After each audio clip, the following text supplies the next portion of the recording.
유혹을 이겨내는 신앙인이 됩시다. 네, 다시 한번 더 해볼까요? 유혹을 이겨내는 신앙인이 됩시다. 유혹의 문제는 우리 사람에게 있어서 신앙생활하는데 큰 장애로 나타나고 있습니다. 사람이 편안하게 살고 싶은 유혹을 끊임없이 받지요. 그런데 신앙생활을 하려고 그러면은 이 편안함에서 좀 벗어나야 합니다. 그리고 스스로 십자가의 길로 들어서야 됩니다.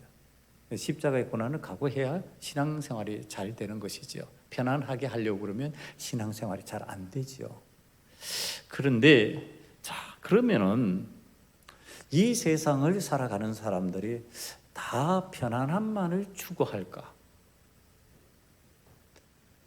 이 세상에 무언가 대단한 일을 하고 간 사람들 중에 혹이나 그 편안함을 스스로 거부하고 그 편안함의 유혹을 물리치고 뭔가를 이룬 사람이 없을까? 이렇게 찾아보다가 찾은 이야기입니다. 제가 참 좋아하는 이회영 선생의 집안 이야기입니다. 이회영 선생의 형제되는 이석영 선생의 이야기인데 여러분들에게 잠깐 소개합니다. 세상에서도 결심하면 이런 유혹을 물리치면서 참 존경만 할 만한 삶을 살아가는 경우들이 있다고 하는 내용을 알 수 있는 그런 이야기입니다.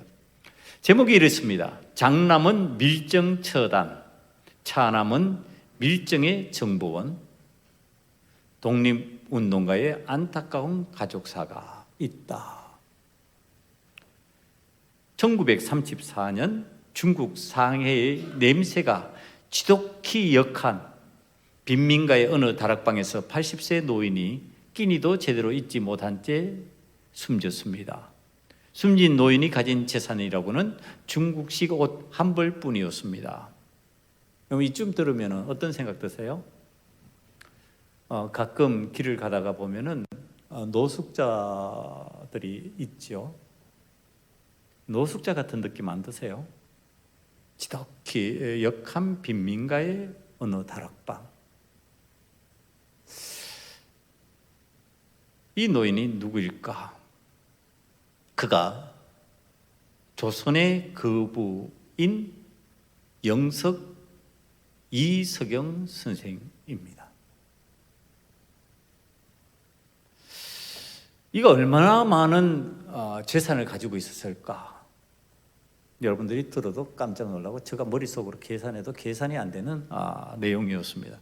매천 황현의 매천 야록에 따르면요, 그가 양부인 이유원 대감의 재산을 상속받았는데요, 그 상속 재산의 내용입니다. 경기도 양주에서 한양까지, 서울까지 80리 언저리 전답이 모두 그의 땅이었습니다. 80리.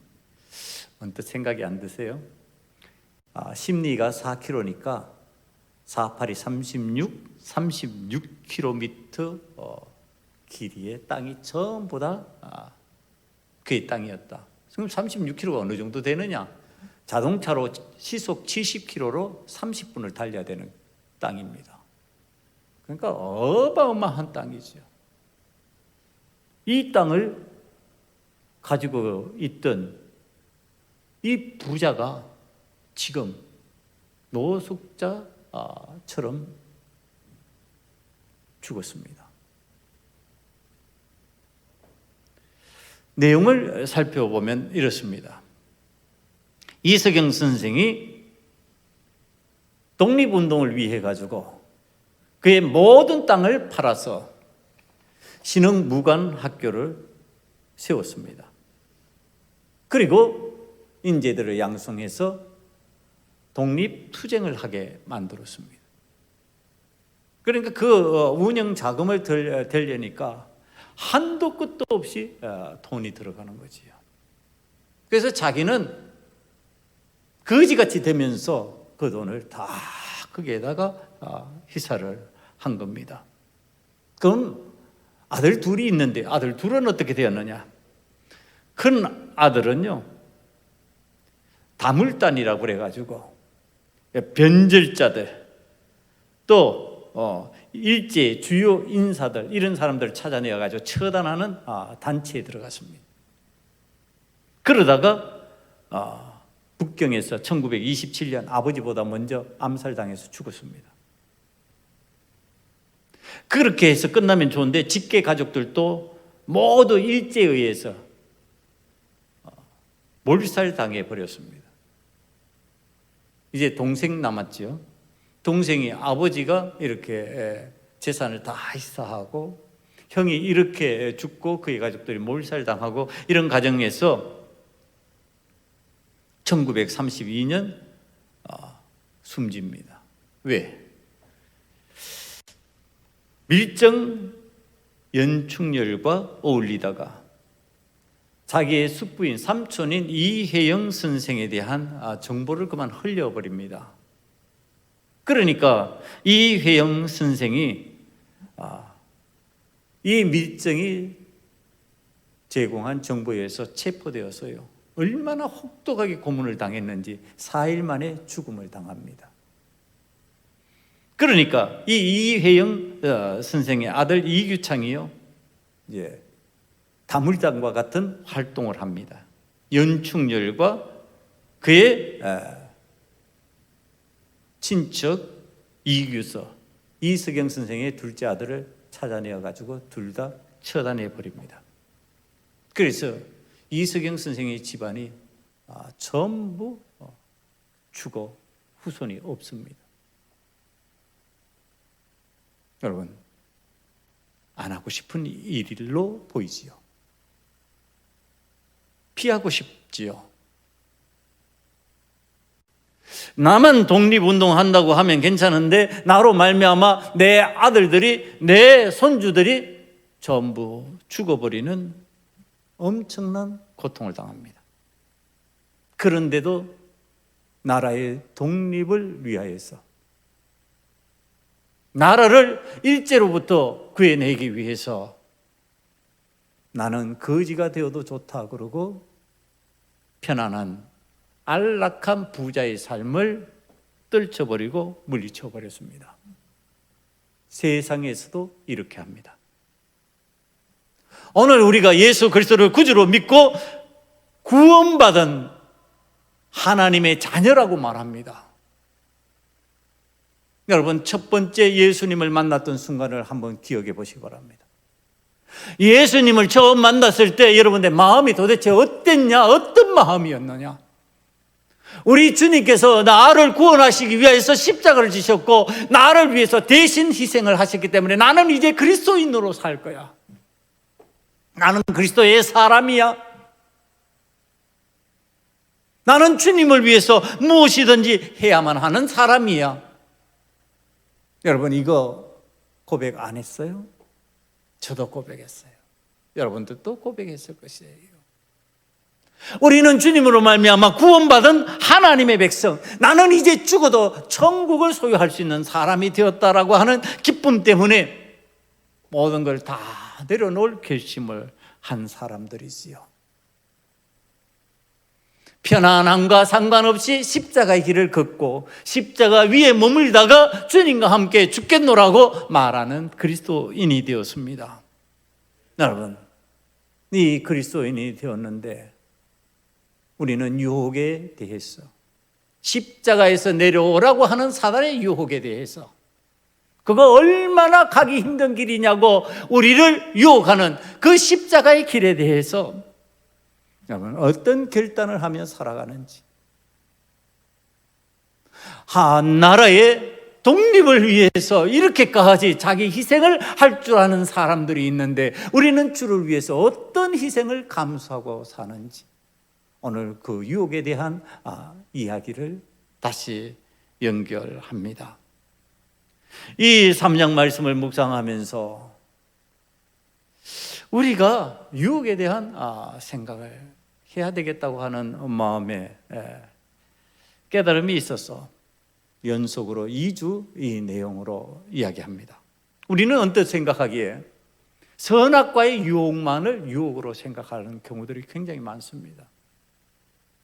선악과의 유혹에 넘어가서 우리는 죄에 빠졌고 그로 말미암아 우리는 이제 죄 아래 있는 사람이 되어 버렸구나 하는 것을 생각합니다. 그런데 성경의 내용을 자세히 들여다보면 선악과를 따먹음으로 제 유혹에 넘어간 사람들이 제2, 제3의 유혹에 넘어간다고 하는 사실이었습니다. 다시 말하면 오늘 우리들이 하나님 앞에 죄를 범했는데 그 죄로 끝나는 것이 아니라 제2, 제3의 죄를 연속으로 그 죄 때문에 또 죄를 짓고 있더라고 하는 사실이었습니다. 오늘 그 내용을 살펴보면 선악과를 따먹은 아담과 하와가 동산에 거니시는 여호와 하나님의 소리를 듣습니다. 여호와 하나님의 소리를 들으면 여러분 어떻게 반응하십니까? 제가 어린아이들을 보니까요, 그래요. 어린아이들이 아빠가 일하고 직장에서 돌아오잖아요. 그러면 어떻게 해요?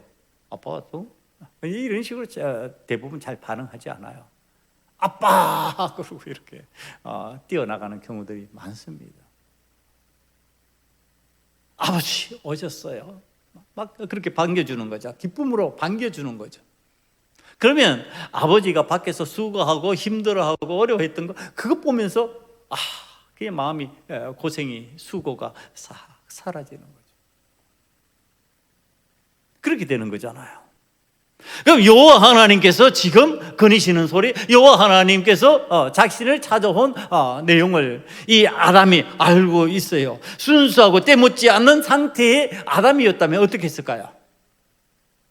하나님 그러고 뛰어나갔겠죠. 하나님 오셨어요. 너무너무 좋아요. 행복해요. 감사해요. 이렇게 신방 오셔서 감사해요. 이렇게 되겠죠. 그런데 하와가 그렇게 행동하지 못합니다. 오늘 8절 말씀을 보니까요, 여호와 하나님께서 동산에 거니시니 아담과 그의 아내가 여호와 하나님의 낯을 피하여 동산 나무 사이에 숨은지라. 여호와 하나님의 낯을 피하여 숨어버렸습니다. 지금 숨어버리는 이 아담과 하와의 모습, 혹이나 우리의 모습 아닐까? 하나님은 오늘 우리에게 찾아오시는데, 하나님은 우리를 신방하시는데, 오늘 우리는 하나님의 낯을 피해버리는 거죠. 숨어버리는 거죠. 숨어버리면 숨어라 그러냐 말이에요. 안 그러죠. 어떻게 하실까요?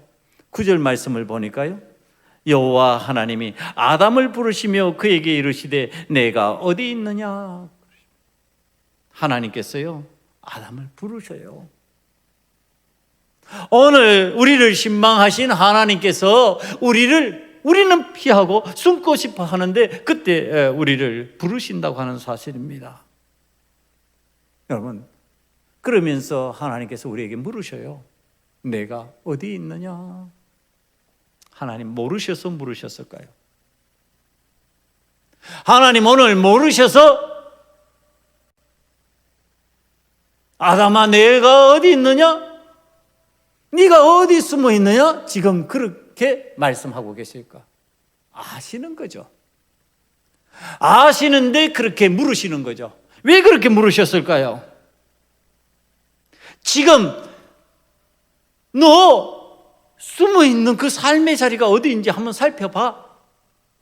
너가 나를 피해서 나무 사이에 숨어 있는데 그 숨어 있는 삶의 자리가 도대체 어떤 삶의 자리야? 무엇 때문에 숨어 있는 거야?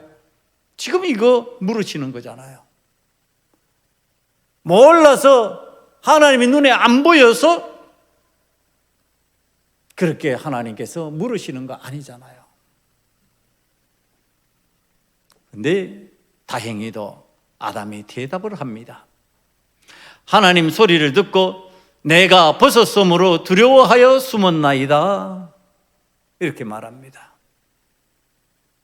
이전에 뛰어나가서 반가이 마주하고 인사하고 기뻐하던 그 아담이 지금 하는 소리입니다. 두려워하여 숨었나이다. 하나님 두렵습니다.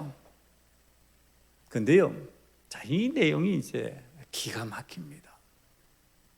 내가 버섯섬으로 두려워하여 숨었나이다. 이렇게 말하는 겁니다. 여러분, 과연 버섯섬으로 두려워해야 되는 상황일까요? 벗는 것이 두려움일까요? 그러니까 하나님 앞에 자신을 다 드러내는 것이 두려움이었을까요? 그거 아니라는 거 우리는 금방 찾아낼 수가 있습니다. 21절 한번 보실까요? 여호와 하나님이 아담과 그의 아내를 위하여 가죽 옷을 지어 입히시니라. 그러니까 이 지어 입히시기 전에 그들은 벗었다는 얘기를 하는 거죠. 이걸 더 확실히 보기 위해서 7절 말씀으로 넘어갑니다. 선악과를 따먹고 이에 그들의 눈이 밝아져 자기들이 벗은 줄을 알고 무화과 나무 잎을 엮어 치마로 삼았더라. 자, 벗고 있는 모습이에요. 벗고 있다가 이제 치마로 엮어서 부끄러운 부분을 가리는 거죠. 그럼 이전에 하나님 만났을 때 어떻게 만났다는 얘기예요? 발가벗은 채로 만났다는 뜻입니다. 가리고 만나지 않았다는 거예요. 옷을 입고 만나지 않았다는 것이에요. 그런데 지금 아담이 내가 벗었으므로 두려워하여 숨었나이다. 숨은 거는 맞지요. 그런데 벗어서 두렵냐? 벗어서 두려워하고 있느냐? 아니라는 얘기를 하는 겁니다. 그건 뭘까요? 뭐가 두려운 것이었을까요? 이렇게 말해야죠. 하나님, 내가 선악과를 따먹어서 하나님의 명령을 거역하였으므로 내가 두려워 숨었나이다. 이렇게 말해야 되는 겁니다. 여러분, 오늘 신앙인들이 하나님 앞에서 자기 고백을 하기는 해요. 자기 고백을 하기는 하는데 어떤 식의 고백, 이 아담과 같은 방식의 고백을 하는 경우들이 굉장히 많다는 얘기를 하는 겁니다. 아담과 같이 말한다니까요. 어떻게? 나 선악과를 따먹고 하나님의 명령을 거역하여 불복종하였으므로 두려워하여 숨었습니다. 이렇게 말해야 되는데 그렇게 안 해요. 벗었으므로. 과연 이전에는 그럼 벗었지 않았느냐? 벗었어요. 안 두려웠어요. 선악과를 따먹었으니까 두려워진 거예요. 벗은 것이 드러났고 그것이 자기에게 하나님을 대면하는데 꺼리낌이 되는 지식이 되어버렸어요. 하나님을 만나는 두려움의 지식이 되어버렸어요.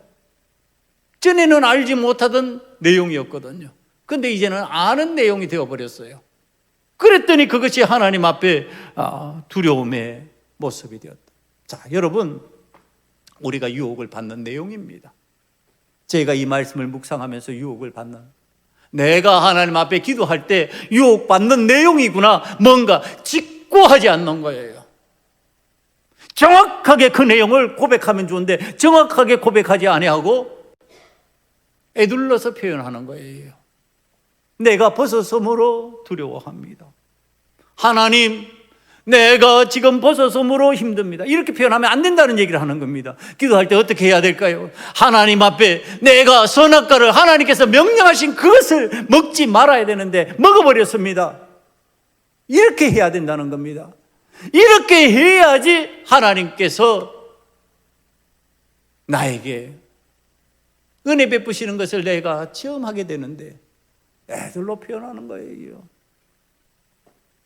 하나님 앞에 직고하지 않는 거예요. 아담은 알고 있습니다. 지금 하나님의 명령을 어겼으니 이제 명령을 어긴 죄로 죽음을 피할 수 없다는 두려움의 사실을 알고 있습니다.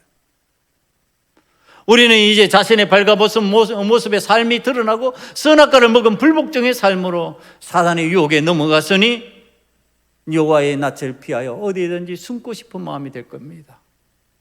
여러분, 이게 신앙인들에게도 일어나는 동일한 현상입니다.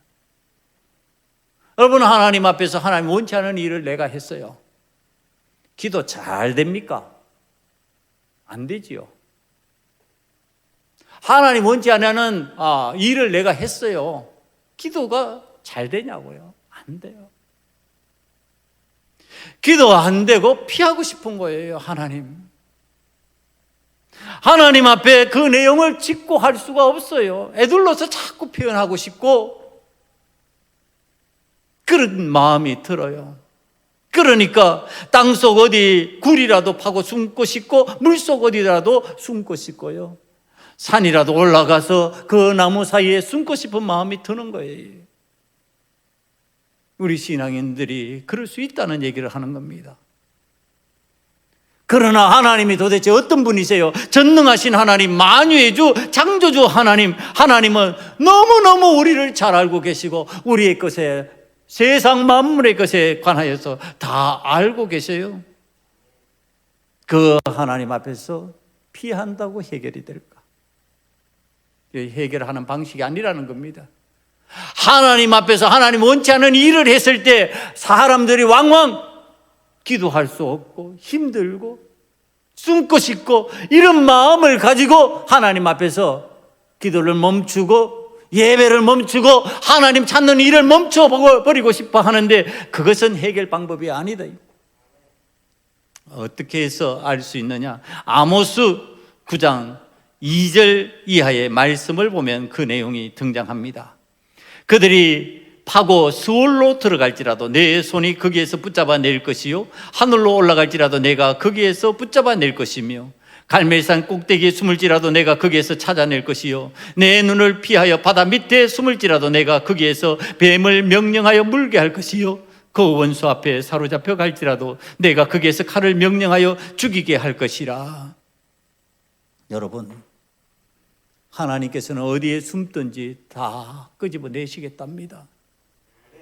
산에, 바닷속에, 그 어떤 곳에 들어가도 하나님께서는 끄집어내시겠다 말씀하시는 하나님이에요. 그럼 우리가 숨고 피해도 안 된다는 얘기를 하는 겁니다. 여러분, 지금 나의 삶의 자리는 하나님을 대면할 수가 없어요. 하나님을 정면으로 마주 볼 수가 없어요. 나무 뒤에 숨어서 견뎌야 하는 상태입니다. 하나님의 영광을 감히 바라볼 수가 없습니다. 이거 자신의 상태를 잘 표현해 주는 말씀이에요. 아담의 상태를. 아담은 이제 하나님을 정면으로 바라볼 수가 없어요. 하나님을 제대로 만날 수가 없어요. 그런데 하나님은 찾아오시잖아요. 그런 나를 찾아오셨어요. 부르시는 거예요. 내가 어디 있느냐 확인하시는 거예요. 그런데 이 아담이 이런 자기의 모습을 가지고서도 참 잘한 거 있어요. 여러분, 이거 신앙인들이 해야 돼요. 뭐냐 하면은 하나님께서 찾아오셔서 말씀하실 때 반응하는 겁니다. 하나님께서 말씀하시니까 그냥 입을 닫고 가만히 있는 것이 아니라 입을 벌려서 반응하는 거예요. 입을 벌려서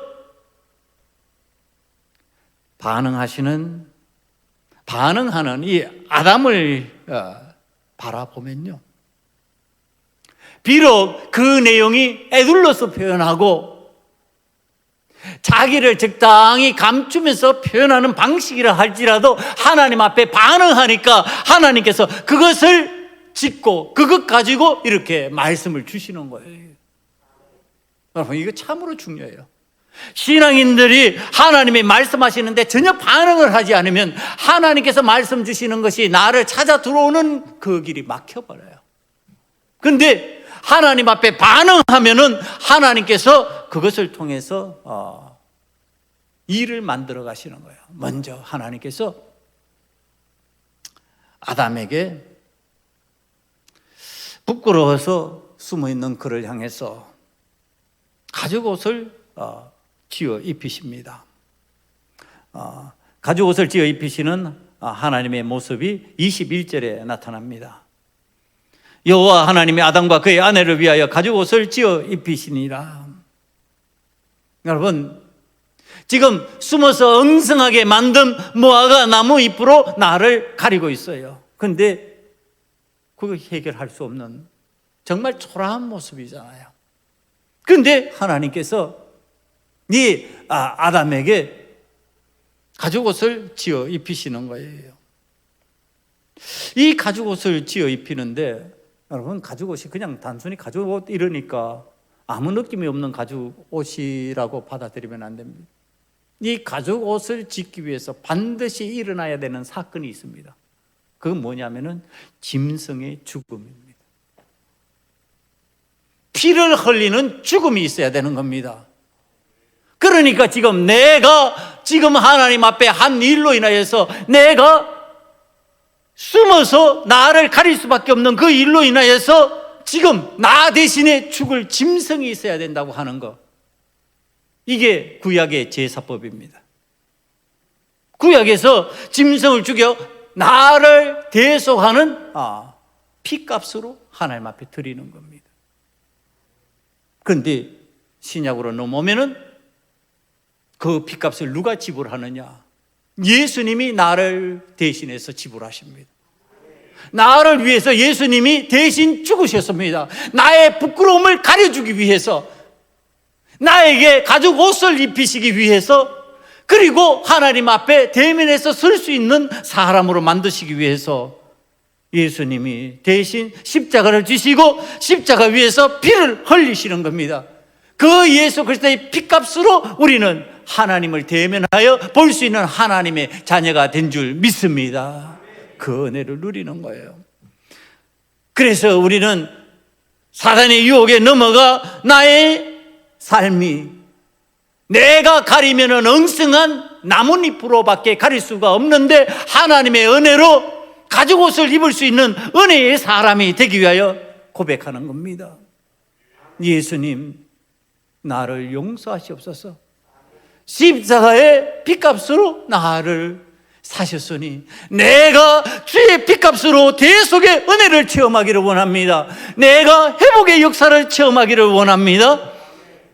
그때 내가 하나님 앞에 내 엉성한 나뭇잎의 치마는 사라지고 하나님께서 만들어주신 가죽 옷을 입고 하나님을 대면할 수 있는 부끄러움을 가린 사람이 된 내 자신이 하나님 앞에 설 수 있는 은혜가 임하게 된다고 하는 사실, 이것을 여러분들이 믿음으로 받아들이시고 예수 그리스도를 믿음으로 말미암아 하나님의 사람으로 하나님을 대면할 수 있는 저와 여러분이 되기를 간절히 축원합니다. 이제 여호와 하나님께서 아담의 말을 되짚어 물으십니다. 누가 너의 벗었음을 알렸으며 내가 내게 먹지 말라 명한 그 나무 열매를 먹었느냐? 여러분, 이게 하나님께서 우리에게 물으시면요, 하나님 다 알고 계시잖아요. 하나님 지금 이거 먹으면 죽는다 그러고 엄명을 내리신, 분명히 죽는다고, 반드시 죽는다고 말씀하신 그 일을 내가 했어요. 그리고 내가 그 두려움에 떨고 있어요. 그런데 하나님께서 묻고 계시는 거예요.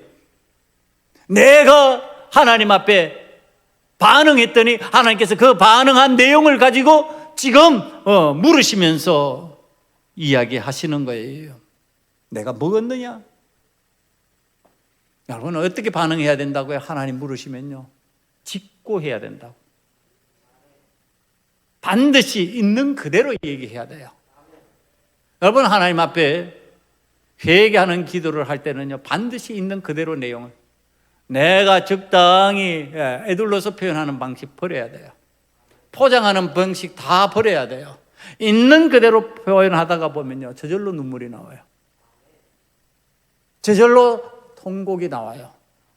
하나님 앞에서 지금 있는 그대로 얘기해야 되는데, 이렇게 아담이 대답합니다. 하나님이 주셔서 나와 함께 있게 하신 여자, 그가 그 나무 열매를 내게 주므로 내가 먹었나이다. 여러분, 이게 우리는 잘 알고 있는 아담의 핑계입니다. 여러분, 우리가 하나님 앞에서 신앙생활 할 때 왕왕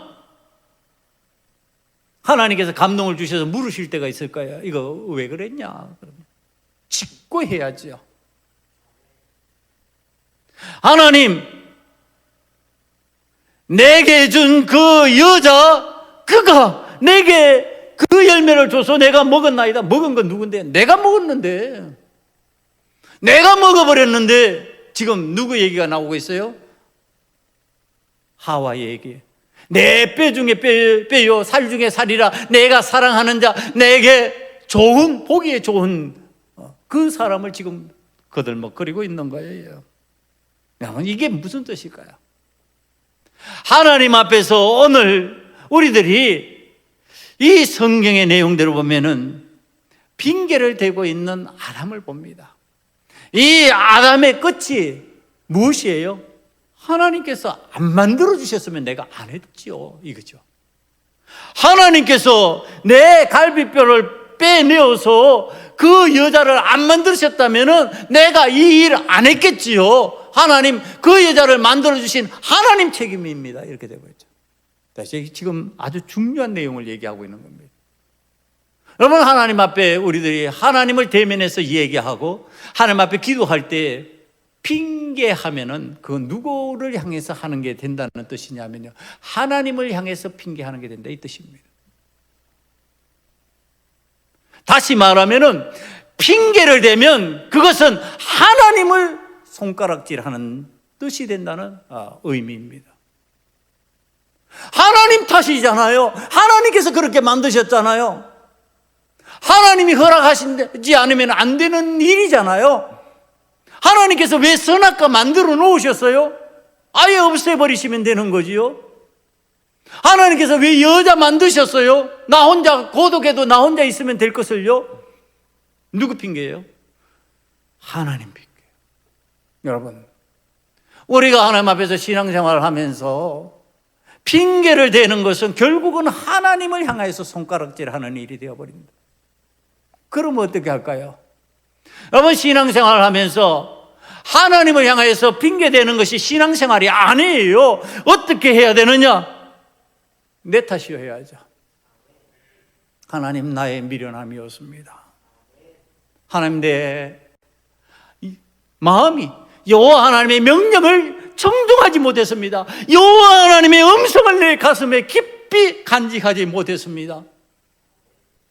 그래서 에스겔서 18장 30절에 이렇게 말씀하십니다. 주 여호와의 말씀이니라. 이스라엘 족속아, 내가 너희 각 사람이 행한 대로 심판할지라. 너희는 돌이켜 회개하고 모든 죄에서 떠날지어다. 그러한즉 그것이 너희에게 죄악의 걸림돌이 되지 아니하리라. 회개하랍니다. 여러분, 회개하면은요, 누구 탓이 돼요? 절대로 하나님 탓이 안 돼요. 그건 내 탓이 돼요. 회개하는 사람에게 나타나는 현상이에요. 회개하면 반드시 자신의 탓이 되어버려요. 핑계를 대면 그건 하나님 탓이 되어버리고요, 회개하면 그것이 내 탓이 되어버려요. 내 탓이 되어버리면 내가 그 내용을 하나님 앞에 회개하는데, 회개하면 그 죄의 내용이요, 나에게 걸림돌이 되지 않아요. 그런데 핑계를 대면 그 죄의 걸림돌이 그냥 남아있어요. 그래서 거기에 또 걸리고 또 걸리고 또 넘어지는 거예요.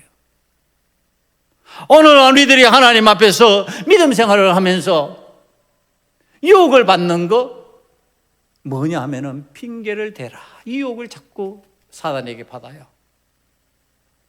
남 탓해라, 하나님 탓해버려라, 그러면 된다. 이게 마귀의 유혹이에요. 여러분, 남 탓 아니에요. 내 탓이에요. 내가 하나님 앞에 회개하면 하나님께서 나에게 긍휼을 베푸시고 나를 그 죄로 인하여서 넘어지지 않게 나를 붙들어 주셔요.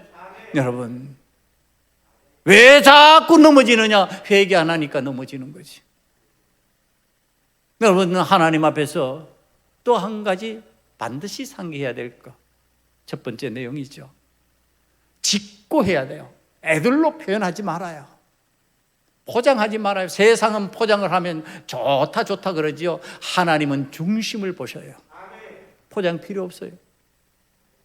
여러분, 포장지 그거 없애야 돼요. 왜 지금 이 세상에도 이 포장으로 인해서 쓸데없는 쓰레기들이 얼마나 나오는지 몰라요. 알맹이가 중요하잖아요. 하나님은 그래서 중심을 보신다 이렇게 표현해요. 그러니까 짓고 해야 돼요. 그 다음에 두 번째, 핑계하지 말아야 돼요. 하나님 앞에서 하나님 탓처럼 만들지 말고 남 탓이 아니고 내 탓이에요. 내 부족함이에요. 어떻게 되었든 이 간에 나와 상관이 있는 일이고 나와 더불어 일어난 일이에요. 여러분, 하나님 앞에서 그렇게 고백하면 하나님께서 여러분들에게 은혜를 베푸시고 긍휼을 베푸시고 여러분들을 살려 일으키시는 하나님의 놀라우신 은혜, 오늘 또 여러분들의 필요를 따라서 가죽 옷을 입혀주시면서 나에게 하나님 앞에 설 수 있는 사람으로 만들어주시는 은혜를 저와 여러분이 체험하게 될 줄 믿습니다. 기도하시겠습니다. 아버지 하나님, 유혹을 이겨내는 신앙인이 되기를 원합니다. 아버지 하나님 앞에서 우리는 아담처럼 핑계하지 않기를 원합니다. 아버지 하나님, 우리는 아담처럼 애들로 표현하면서 적당히 자신을 포장하지 않기를 원합니다. 아버지 하나님 앞에서 우리의 중심을 내어놓게 하시고 하나님 앞에서 하나님의 사람으로서 나 자신을 드러내게 만들어 주시옵소서. 그래서 회복의 역사를 체험하는 소금언약교회가 되게 하시고 하나님의 영광을 체험하는 하나님의 사람들 다 되게 만들어 주시옵소서. 예수님 이름으로 감사하며 기도드리옵나이다.